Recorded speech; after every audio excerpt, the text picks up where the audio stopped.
Kendalikan Jokowi. Tegas ia menyebut dirinya bukan presiden boneka.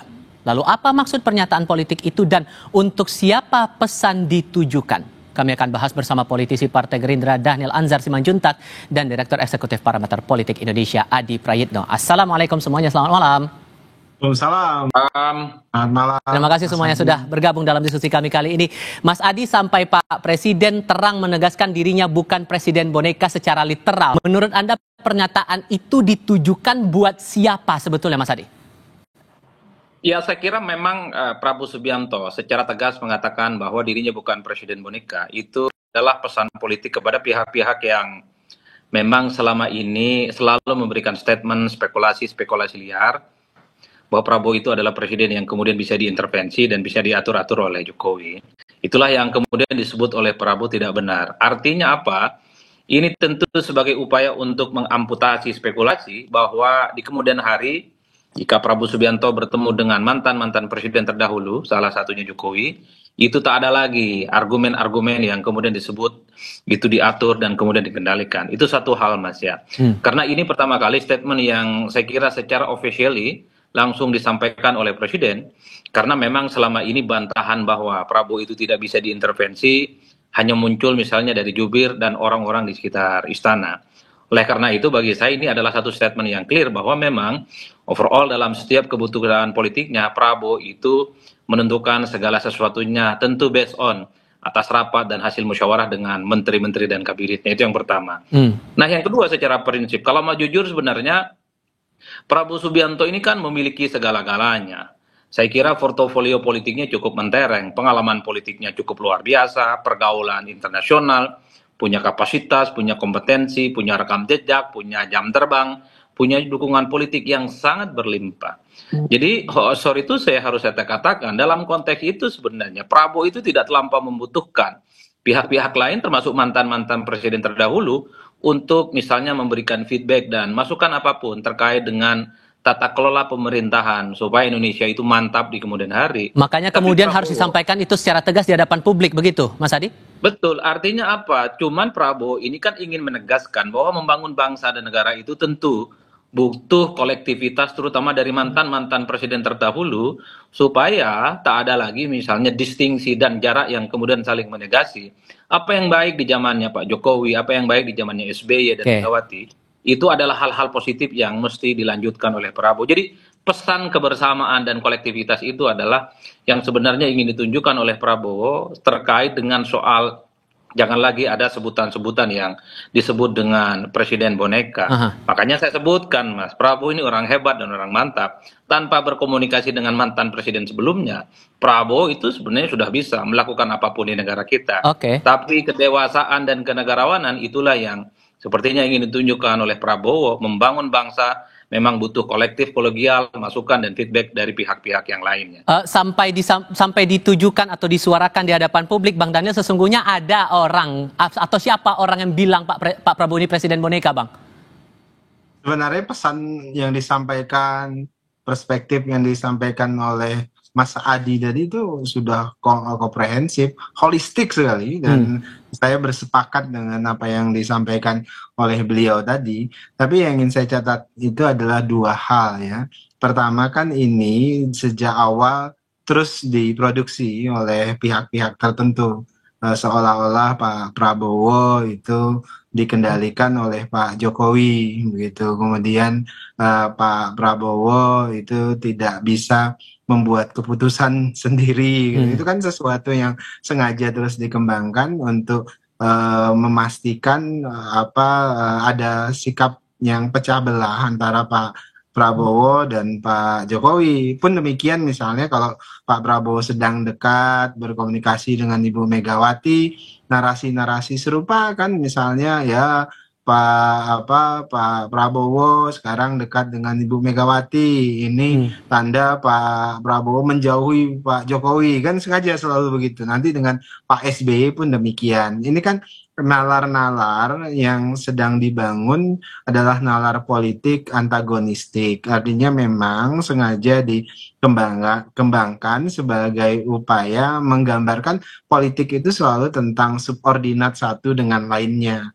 Padahal nalar politik yang sedang ditunjukkan oleh Pak Prabowo atau fatsun politik yang sedang ditunjukkan oleh Pak Prabowo adalah fatsun politik kebangsaan. Pak Prabowo ingin bersilaturahim, ingin membangun komunikasi yang baik dengan mantan-mantan presiden sebelumnya sebagai fatsun baru politik Indonesia, yaitu fatsun di mana yang sering saya sebut sebagai akumulatif advantage. Jadi kita harus menghentikan tradisi yang sering kita sebut sebagai cancel culture, seolah-olah semua yang berasal dari presiden sebelumnya atau pemimpin sebelumnya atau lawan politik itu selalu salah, kemudian kita negasikan.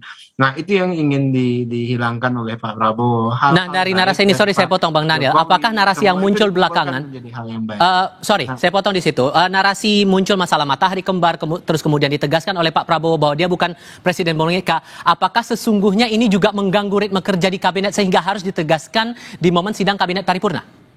Tidak sama sekali, jadi tidak sama sekali mengganggu Pak Prabowo. Itu kan perspektif ya yang sengaja dibuat, propaganda lah sebut begitu, yang sengaja dibuat. Yang jelas Pak Prabowo dalam posisi ingin memastikan kepada publik jangan sampai kemudian propaganda ini dikonsumsi mentah-mentah, karena memang ada agenda yang menginginkan kita saling berpecah belah satu dengan lainnya. Nah, juga catatan Pak Prabowo kan sejak awal memang loyalitas itu harus tunggal, itu hal yang penting. Kami misalnya di Partai Gerindra pasti juga akan memesankan hal yang serupa kepada seluruh para menteri. Loyalitas itu tunggal, tidak ada double standar loyalty dan sebagainya. Itu yang jadi catatan penting, dan Pak Prabowo kami pastikan in charge di kepemimpinan beliau sebagai presiden. Ini juga menegaskan posisi, menurut Anda Mas Adi, ini menegaskan posisi dari kabinet bahwa kabinet di bawah pemerintahan Pak Prabowo ini masih tetap solid? Ya, saya kira pasti solid, Mas. Tak mungkin ada menteri dan wakil menteri, termasuk kepala badan, yang kemudian misalnya berani untuk menyatakan ada bos lain di luar Prabowo. Meski beberapa waktu yang lalu ada menteri yang slip tang, anggap saja begitu. Saya kira itu adalah sebagai bentuk offset yang sebenarnya tidak perlu show off dan ditampilkan kepada publik. Itu artinya kalau ada menteri yang kemudian tidak solid, tidak patuh kepada Pak Prabowo, saya kira itu cari gara-gara. Tinggal nunggu waktu untuk diganti dengan yang lain. Saya kira di negara kita banyak orang yang punya kapasitas, punya kompetensi untuk mengganti posisi-posisi menteri, wakil menteri, kepala badan yang memang tidak loyal dan tidak tegak lurus kepada pemerintah. Tapi satu hal yang ingin saya katakan, Mas. Apa tuh? Lalu apa yang kemudian membuat Pak Prabowo itu menyatakan bukan Presiden Monica? Saya pertama memang ini tentu tidak terlepas dari sentimen yang cukup negatif kepada Jokowi. Sorry to say, kalau Jokowi, Pak Prabowo itu berdekatan, pasti muncul asumsi dan dugaan-dugaan bahwa ini Pak Prabowo tidak bisa move on dari Jokowi, masih bisa dikendalikan dari Solo. Artinya apa? Banyak publik yang sebenarnya berharap supaya Pak Prabowo itu berjauhan dengan Pak Jokowi, jangan saling berkomunikasi, dan jangan pernah menunjukkan gestur bahwa Jokowi itu adalah orang yang pernah berjasa di negara kita. Karena treatmentnya agak beda. Kalau Pak Prabowo ketemu dengan PSBY, nggak ada tuduhan-tuduhan Pak Prabowo itu diatur-atur ataupun dikendalikan oleh SBY. Ketika Pak Prabowo misalnya bertemu dengan Bu Mega, nggak ada itu asumsi, dugaan-dugaan, dan spekulasi yang mengatakan bahwa Prabowo itu adalah orang yang misalnya mau dikendalikan dan diatur oleh Megawati. Tapi beda ceritanya ketika Pak Prabowo berkomunikasi, menunjukkan gestur bersama dengan Jokowi, disitulah muncul asumsi, dugaan-dugaan bahwa memang Pak Prabowo dalam banyak hal itu bisa diatur dan dikendalikan dari Solo. Itulah yang sepertinya membuat Pak Prabowo secara perlahan mulai jengah sebenarnya pihak-pihak yang menuding itu. Tapi overall sebenarnya, Mas, kalau kita membaca psikologi politik masyarakat secara umum, Pak Prabowo Subianto memang sudah saatnya harus menunjukkan sebagai presiden di Republik Indonesia. Jikapun ingin berkomunikasi dengan mantan-mantan presiden terdahulunya, biarlah mantan-mantan presiden itu yang menghadap Prabowo di istana. Tidak perlu lagi ke Solo, tidak perlu lagi ke Cikeas, dan tidak perlu lagi ke Teguh Umar. Saatnya satu-satunya matahari lah yang kemudian menjadi magnet di mana semua orang harus tegak lurus, tunduk yang ada di dalamnya. Dan itu keinginan publik, saya kira di situ. Oke, tapi kalau membaca momentumnya juga, Bang Daniel, ini juga harus saya konfirmasi di sini. Pernyataan Pak Prabowo itu kan disampaikan setelah isu pembatalan mutasi beberapa jenderal TNI. Ada beberapa analis menyebut ada cawe-cawe dari pihak luar dalam mutasi itu. Kalau dikaitkan korelasinya dengan penegasan dari Pak Prabowo itu tepat atau enggak? Itu kan cocokologi saja gitu yang sering dilakukan oleh banyak pihak. Tapi yang jelas Pak Prabowo selalu menyebutkan beliau siap berkomunikasi, siap berdiskusi dengan siapapun, termasuk dengan kelompok purnawirawan yang mengeluarkan sikap terkait dengan Pak Wapres pada saat itu secara terbuka Pak Prabowo menyebutkan saya tidak ada masalah dengan bisa berdiskusi dengan siapapun, biar kita jelaskan, kemudian kita terbuka dengan mereka yang pro dan kontra, dan itu hal yang biasa dalam demokrasi. Artinya Pak Prabowo tidak ingin memutus silaturahim dan komunikasi dengan siapapun. Jadi kalau tadi Mas Hadi sebutkan Pak Prabowo janganlah datang lagi, itu sesuatu hal yang mustahil bin mustahil akan dipenuhi oleh Pak Prabowo, karena fatsun atau etika yang diusung Pak Prabowo itu selalu menghormati para seniornya. Nah, jadi hal yang wajar kemudian misalnya Pak Prabowo pasti bertemu dengan Pak Tri Sutrisno, datang ke rumah beliau, dengan Ibu Megawati, dengan Pak Jokowi, dengan Pak SBY.